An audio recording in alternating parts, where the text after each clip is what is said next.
Networking is an essential skill in both business and personal development. In the Core 4 of Networking segment, I break down the key practices for building strong, lasting relationships. Do you know about the Core 4 of Networking? Can you tell me what they are? It's a good thing. I'll be breaking down the Core 4 1 week at a time. Week 1, show up. We did that last week. Why simply being present can open doors to success. Week 2, that's where we're at now. Be yourself. Authenticity is key to forming genuine connections. Week 3, pay attention. The importance of active listening and being fully engaged with others. Week 4, talk about following up. How to maintain and grow relationships beyond the first meeting. What's the most significant networking hurdle that you have faced?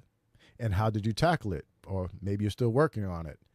Please share your biggest networking challenges and how you've addressed them in the comments below. I'd love to know. In addition to exploring the Core 4 of networking, this segment will also showcase local members of the networking organizations I'm affiliated with, as well as other businesses and professionals in my network. I'll also provide insights on local networking events that I attend. Tonight, I have a guest. Al and I are going to talk about the second of the Core 4 of networking. What's that, you might ask? Check out this brief clip. What's up, everybody? I'm here with Al at another Cranberry Country Chamber of Commerce event, Coffee and Collaborations. We're here with another networking tip for you. And if you guys forgot the last networking tip we had for you, it was... Just show up. Just show up. And today's networking tip for you guys is be authentic. Because being fake is frowned upon and being authentic is appreciated. So... just be you. Just be you. We'll see you guys at the next networking event. That's good. Let's bring Al out from backstage and talk about showing up and being yourself as it pertains to networking. All right. Hello, Al. How's it going? Good. How you doing, Jace? Awesome. Awesome. Again, could you please remind the audience of who you are and what you do? Sure, yeah. My name is Albert Mui. I'm a financial advisor with Edward Jones. I specialize in retirement planning, estate planning, tax strategies, as well as wealth protection. Awesome. Thanks, Al. Let's talk about showing up and being yourself. Well, you got to show up in order to be yourself, right? So let's talk about being yourself. So I have a couple of talking points here. We'll go through them. Authenticity builds genuine connections. People can sense when someone is genuine. By being yourself, you attract others who resonate with your personality and values, leading to more meaningful and lasting connections. You in the audience, can you tell me when someone's being authentic? I know I can. Let us know in the comments if you've experienced that. Al, what do you think about authenticity and building connections? Oh, yeah, I think that is it's almost like in anything, networking is also building trust. When you build that relationship, you're here to build trust as well. So if if I meet you for the first time and then I come up with an elaborate story, unless it's really truthful, you're going to say, oh, you know what, you're full of it. I don't know if I can believe you. If you're just not being yourself, a lot of times people can tell right away that, you're here to just hype yourself up, tell a story that is probably not even true. So how can I even go, move on to build that relationship? It's just like any relationship, you're in a relationship and all you do is have mistrust with one another. You're not going to have that relationship, So just be truthful, be yourself, Yeah, no, that's awesome. And the other thought I have on that too is, if you're not being authentic or genuine and I smell it, like it's pretty easy to smell. I mean, I'm not going to want to refer you or introduce you to anybody in my network because you're like a loose cannon. Like I value my relationships with people. So if you're not being authentic with me, I'm going to have a problem referring you out or introducing you to someone in my network, because then that's going to negatively affect my network. And I'm not trying to do that. I'm not trying to do that. So, that's why being authentic and being genuine when you come across, when you talk to people and when you're networking and when you're meeting people is so important. You got to keep that in your mind. I mean, think about it. If someone's not being genuine to you and yourself, are you really going to introduce me or, to anybody in your network? Seriously. But anyhow, Yeah, um, uh, and go ahead, Al. yeah, one of the things that I find it is, once you are authentic, you be yourself. There's no you know everything about yourself. You know what to how you want to express to people how about you. You can tell about your stories. You can tell about yourself. And if you make up that story, guess what? And then you might meet the same person maybe 3 months or a year from now, and then you're gonna say, "Oh, remember that story?" And then your story changes. Where a lot of times it's not because it's not a true story, then people can tell you right away. Yeah, it's like it almost, you're gonna create more work for yourself. It's like you got to remember what lies you told or what Right. fiction you have told. Right. you know, so no, be yourself. Another thing, confidence comes from authenticity. You're kind of speaking to that for a second, Al, right? When you're genuine, you naturally exude confidence. Just like when you're ingenuine, you kind of exude BS, right? So trying to Right. maintain a front can be exhausting, like we just talked about. But being yourself helps you stay relaxed and confident because like you just said, Al, you know yourself. You don't have to change anything or remember anything. This energy is actually appealing and it makes others feel comfortable around you when that happens. Al, do you have anything to say on the subject of confidence and authenticity? I mean, confidence is, it for a lot of people, it takes time. You can't just say be confident. um, and it's a thing that you have to truly, uh, when you build up confidence is to be able to walk up to someone, and you can and be able to answer their questions, but then also that you feel confident about yourself, that uh, about your approach. So a lot of time, in the beginning, people just needs to practice.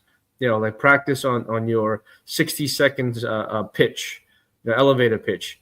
Practice on what do you want to say to someone, and it's not just coming up on the fly, but a lot of times is you want to rehearse, and every time you meet someone, then you always want to go home, do some homework later on, say, this is what I did wrong. Maybe next time I'm going to do it this way. I mean, it's always a learning, a moment to learn. Is not, you never stop learning. Every time you go to you meet someone, and you always want to, change some of your strategies. Say, well, this is what I'm doing wrong, or why am I doing that wrong? So to have confidence, then eventually you're going to say, you know what, I've done everything right. So I know this is the right way to do it. And that's how to become more confident. No, that's an awesome thing you brought up, Al, as far as preparing a little bit. There's nothing wrong with preparing. You're preparing, but you're being authentic, and there's nothing wrong with that. I look at it as when you're preparing for something like that and strategies and what to say. All you're really doing is you're not trying to um, persuade or influence somebody or sway someone from something. You're being authentic and you're just finding a better way to communicate that clearer to the person. So you're just Right. trying to so you can articulate it the best way that you're able to is all. So there's nothing wrong with prep at all. Nothing at all. And Right. that's how you become confident, like you said, Al, right?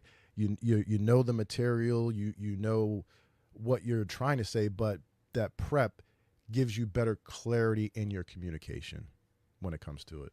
Right. Awesome. All right. So another talking point is about sharing personal stories and experiences. Opening up about your own journey, successes, challenges, and lessons learned. It helps people relate to you. Personal stories make you memorable and approachable, building trust and rapport faster than any polished elevator pitches alone. I open up and share stories and experiences whenever I can, so that others don't make the same mistakes that I have. I'm paying it forward. It's actually one of my favorite ways to show up and bring value, because I know, Al, we were talking about showing up, about bringing value when you show up, and this is one of my favorite ways to do that, is to help people out so they don't make the same mistakes that I have. What about you in the audience? Do you share personal stories and experiences when you show up to networking events? Maybe that's a good way that you could bring value for yourself. You never know. Drop a comment and let us know. Al, what's your experience with this? Yeah, I What's mean, your a lot of experience? times is especially with fellow new advisors that are out there. We always say, what, so how are you doing it out there? What strategies are you using? So I would ask them, say, but what's working, what's not working? So they would say, well, this is what I do, this is what I try to do, and then I would give them some tips. I say, so next time, instead of doing that, maybe try it this way. A lot of time is when you're out there networking, it's not just about, like I said, it's not about selling your products, not about anything. There's a lot of time about sharing ideas. You're there to share ideas. You're there to, and this is where you build that relationship. A lot of time, I'm not here to sell you something. I'm here to say, I'm here to help you work on your strategy to help your business. And then of course, then once you try one of my strategies, and then what, that worked. Let's any more? Do you have any more? So it's like people just want to say, hey, you know what? Let's get together. I want to talk more. A lot of time is you just have to get someone that was, I would say, who wants to get to know you. That's the thing. No, that's a great point too, Al.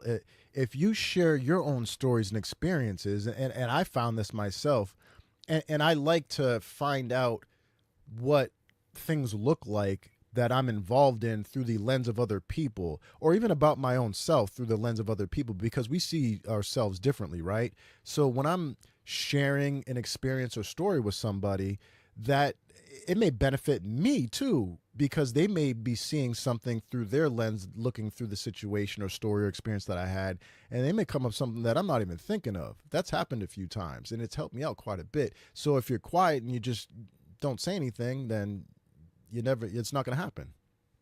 So tell those stories Right. I and mean, a lot experiences. of time, I'll ask someone who's an expert, like yourself, in social media. And I'm gonna say, so what are you doing in social media that you're able to grab someone's attention to be able to do this? Because I'm only utilizing networking, cold calling, or what have you, and it's always to just find a different strategy. If someone is using it and is being successful at it, why not ask them? Say, what are you doing that's different that maybe I can learn from you? And I'm sure people are more than willing to share, and then vice versa. Well, that's one of the things I do in my fitness business is I share different techniques and information about action steps that work, and then people do it and they see it works, and then they want more. That's how that works too. Yeah, it kind of helps you build a little bit of trust too. Oh, awesome. All right, speaking of building trust, you can build trust by being transparent. All right, transparency about your intentions and goals in networking is actually refreshing. Don't be afraid to share openly about your aspirations or and challenges, like we just talked about. You can get something out of it too. It shows humility and authenticity, which is what we're trying to do. That can help build trust with others. When people sense you're honest about your goals and not just working the room, guess what? They're more likely to trust you and feel comfortable reciprocating with their own intentions.